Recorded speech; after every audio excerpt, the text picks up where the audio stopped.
9:11, continuamos con nuestra tertulia económica, ya lo saben, con Francisco Aranda y con Francisco Cabrillo, analizando ese discurso de Mariano Rajoy y esas medidas que ha propuesto hoy en el Congreso de los Diputados, ya lo saben, basadas principalmente en tres pilares: esa estabilidad presupuestaria, esas reformas estructurales y ese saneamiento del sistema financiero. Algunos han asegurado que ha sido un discurso un poco ambiguo, que se ha dedicado más a cumplir ese objetivo de Bruselas, sobre todo en ese pilar de estabilidad presupuestaria, con esos 16.500 millones de déficit. No sé qué le parece. Primero ahondamos en este asunto y después, si les parece, la parte de reformas estructurales, me gustaría también comentar un poquito la reforma de la administración pública. Francisco Cabrillo. Ese último tema es fundamental. Ahora haré algún comentario. No, el tema del déficit, evidentemente, pues se han hecho las cuentas, se ha observado cuál es la situación,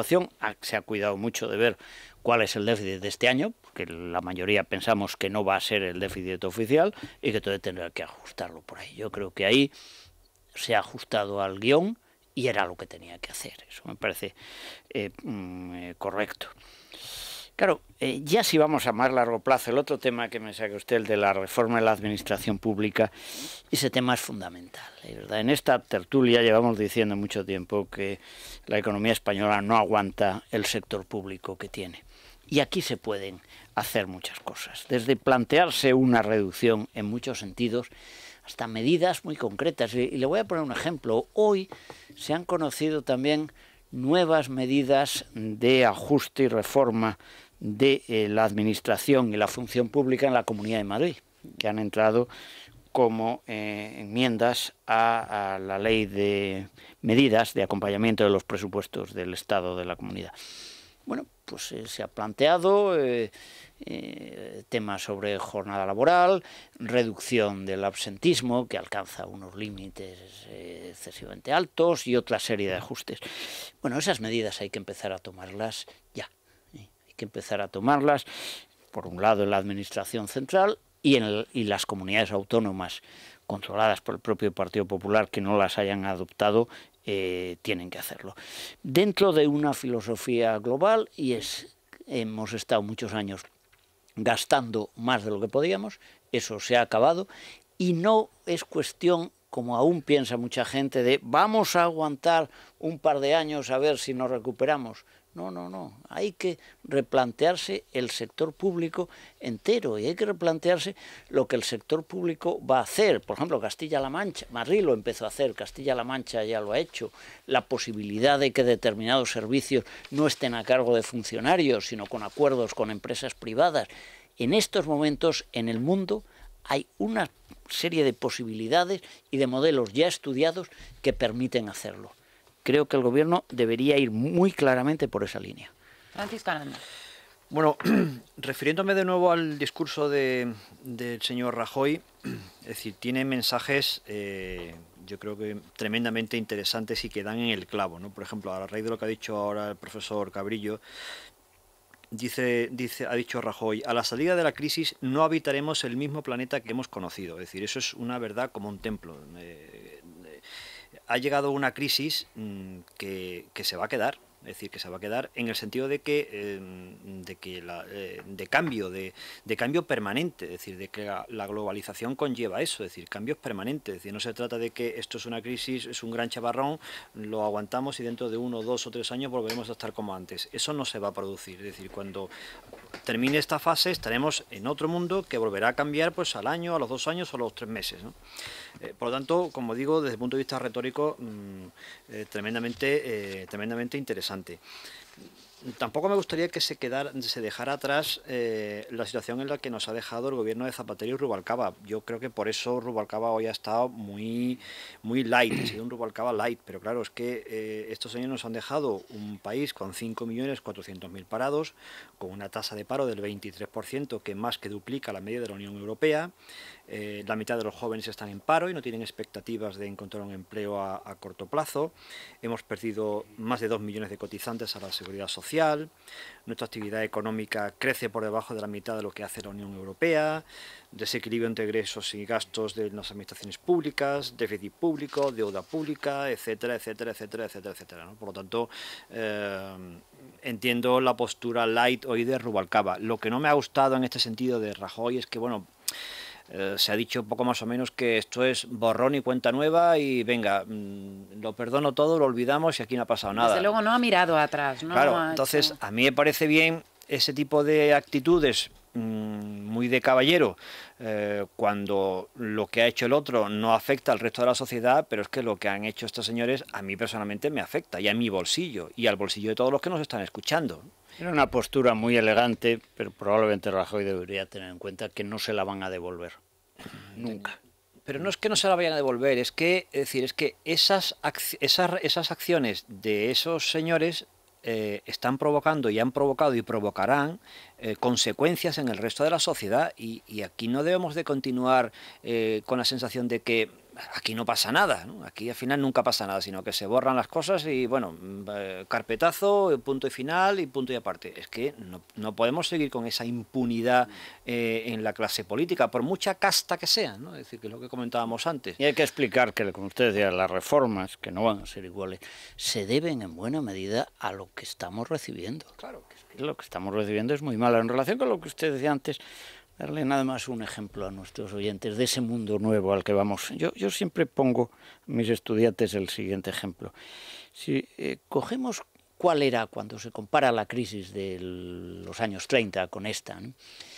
Si cogemos la estructura económica del mundo en los años 30 y la comparamos con los años 50, veremos que las diferencias son mínimas. Hombre, hay algunas diferencias porque hubo una guerra y Alemania y Japón perdieron, pero ya se estaban recuperando en los años 50.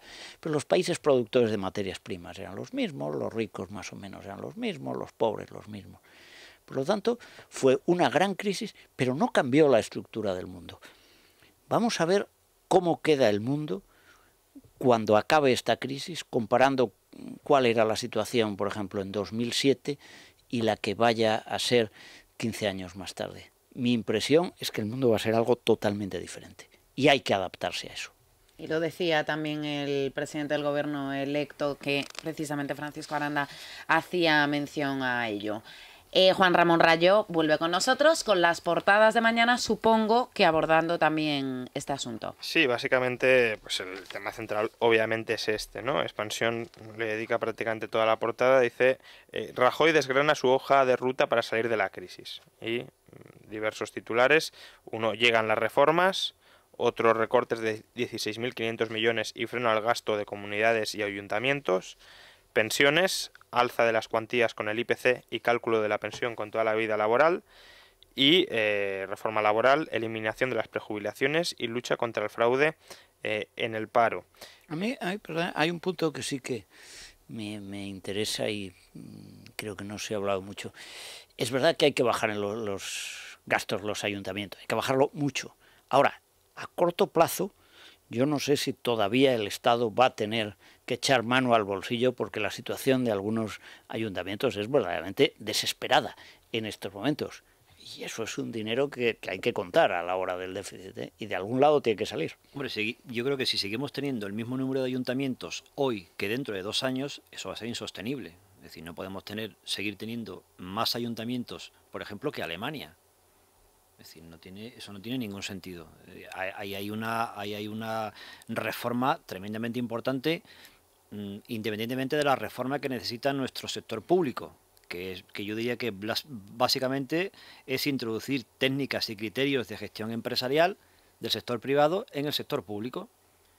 Es decir, ser mucho más eficientes, que no haya solapamientos, utilizar la colaboración público-privada, que el ciudadano se le trate como un cliente. Es decir, esos son cambios, yo diría incluso culturales, ¿no? Es decir, que tampoco eso va a poder ser de hoy para mañana, pero hay que ir introduciendo mensajes y medidas para que poco a poco el cambio pueda ser una evolución y no una revolución, que eso sería más peligroso, ¿no? Luego el Economista, siguiendo con Rajoy, Rajoy promete recortar un 9% del presupuesto de 2012 y prevé más. Hay que decir con todo que bueno, el recorte del déficit que ha propuesto hoy Rajoy no es ni más ni menos que lo que está acordado con Europa. Por lo tanto, quizá en este campo la diferencia, Zapatero habría dicho exactamente lo mismo, vamos a reducir el déficit hasta llegar al 4,4%. Hoy Rajoy nos ha atrevido a decir más, por ejemplo, lo vamos a recortar el año que viene, más de lo prometido con Europa, y la diferencia cabrá buscarla en que uno esperemos que cumpla con su compromiso y el otro no. Ese es el tema, la credibilidad, porque las noticias que antes se daban sobre Grecia, yo creo que eso debe ser nuestro modelo, es decir, nuestro modelo hacer todo lo contrario, que eso es lo que hay que evitar. Y luego 5 días, el PP acelera el calendario de las reformas fiscal, laboral y financiera.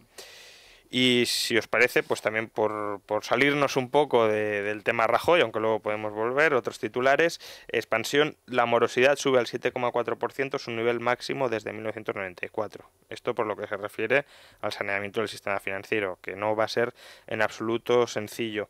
El Economista, Europa, el patito feo de los fondos, el 85% de los reembolsos viene de la zona. Es decir, la gente está sacando su dinero de Europa, básicamente porque Europa no ofrece ninguna credibilidad, muchos países, ni de que vayan a pagar su deuda, y Europa en general, o la eurozona mejor dicho, de que la moneda, tal como la conocemos hoy, vaya a sobrevivir. Llevamos un tiempo en que los fondos americanos están sacando dinero de Europa.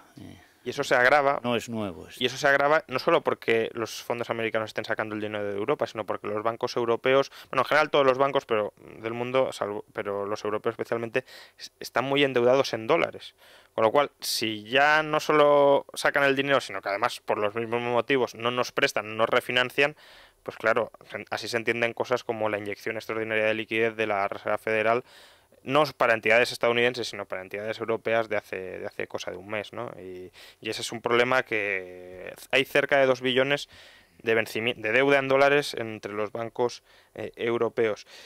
Luego, otro titular del Economista, 10 patronales de la industria exigen que no suba el recibo de la luz. Bueno, esto es un tema yo creo que discutible, ¿no? Porque la función de los precios es reflejar la escasez relativa de un recurso. Si aquí lo seguimos falseando, pues seguirá habiendo una sobredemanda del mismo. Ahora, el problema es que lo de la luz realmente es un precio. Es decir, bueno, los economistas podríamos llamar a eso un precio. Es un precio político. Es un precio político, efectivamente, ¿no? Creado por la provisión pública de ese servicio, ¿no? Porque yo he comentado aquí alguna vez, comprendo que soy una persona poco inteligente y hay gente muchísimo más lista que yo, pero yo alguna vez intenté estudiarme las tarifas de la luz y ver cómo se determinaban los precios. Debo confesar que fracasé. En algún momento pensé que lo había conseguido, pero luego llegaban determinados cambios y entonces ya no entendía nada. Y vuelvo a mi pregunta, ¿eso es un precio? Recordemos que... Creo que somos muchos en su situación. Que gran parte del coste, del sobrecoste actual, viene por las primas absurdas a las energías renovables. Absurdas y carísimas. Eso viene, fíjese, pero son verdes. No, los que somos más viejos viene ya del parón nuclear. Sí, efectivamente, pero desde de luego... la primera época de González, y aquello se ha ido acumulando y hemos ido de disparate en disparate. Sí, lo que pasa que la explosión, digamos, ha sido con las primas a las renovables, que ha sido... efectivamente ya había un lío de partidas, la moratoria, el carbón nacional, etcétera, pero la partida gruesa, la que está encareciendo muchísimo nuestra electricidad, lo que no significa que no debamos reflejar el coste real de esa electricidad en el precio, sino que pues bueno, los políticos han intervenido fatal, y seamos conscientes de ello, no acumulemos más deuda. Pero muchas no se puede cortar. He leído hace poco estimaciones del coste de las energías zapateriles, por llamarlas de alguna manera, hasta 2020, y es un escándalo. Sí, absolutamente. Es un escándalo que volvemos a pagar los ciudadanos. Fíjese de que me gusta hablar de datos, según Eurostat, la electricidad entre el 2004 y el 2011 en España ha subido un 80%. Un 80%. Solo nos supera en precio Chipre y Malta, según Eurostat. Sí, así como compites. Claro. Y luego esta gente es la que promueve los derechos sociales de los trabajadores. Pues si encareces la electricidad, parte de la rebaja para competir vendrá de los salarios. Efectivamente, nuestra luz es un 60% más cara que en Francia, por ejemplo. Claro, pero hay que decirlo, ya solo falta decir, claro. Oiga, es que los franceses tienen muchas centrales nucleares. Mire usted, y nosotros lo que tenemos son paneles solares. Eso sí, funcionan hasta de noche, como sabemos, pero son paneles solares. Tenemos pocas centrales nucleares y las que tenemos las cerramos anticipadamente, lo cual ya es el mayor de los escándalos. Rayo, y más... terminamos con un último titular de 5 días, Draghi 2 puntos, el crecimiento de la eurozona está sujeto a una alta incertidumbre, y tan alta. Muy inteligente, ¿eh? Bueno, pues vamos a dejarlo aquí a las 9:26 de la noche. Francisco Cabrillo, muchísimas gracias. Muy buenas Francisco noches. Aranda, muchas gracias. Muy buenas noches también. Y Juan Ramón Rayo, otro día más. Muchas gracias. Muchas gracias, Nos vemos Adriana. mañana. Muy buenas noches. Nosotros hacemos una pausa y volvemos con la cultura y Silvia Ribeiro. Hasta ahora. Es la noche de César, con Adriana Rey.